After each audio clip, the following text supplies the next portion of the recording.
Well, it's been nearly 3 weeks since the White House presented its 2024 budget proposal, but negotiations have already stalled. And Mike Emanuel is in the nation's capital with the latest on where talks stand and why some say it's now a race against the clock.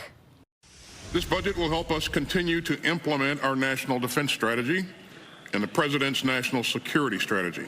The military's top brass returning to Capitol Hill to defend their $842 billion budget proposal, this time facing the House Armed Services Committee to make their case for a 3% increase, including a boost in Pentagon spending dealing with Russia, China, and Ukraine. For the first time, the United States is facing two major nuclear powers whose vital national security interests are in competition with the United States. Debate over the president's budget proposal continuing one day after House Speaker Kevin McCarthy wrote a letter calling for President Biden to return to the negotiating table, citing a, quote, rapidly approaching deadline and warning Mr. Biden that he is now on the clock. This is not the time to play games. The White House and Democrats responded, suggesting the move was premature until House Republicans produced their own budget proposal.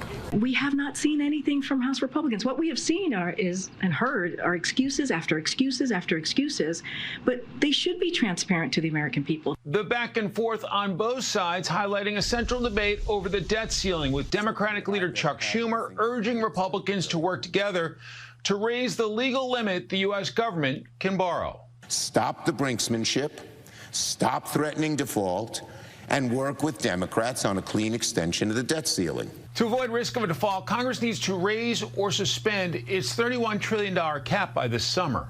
In Washington, Mike Emanuel, Fox 32, Chicago.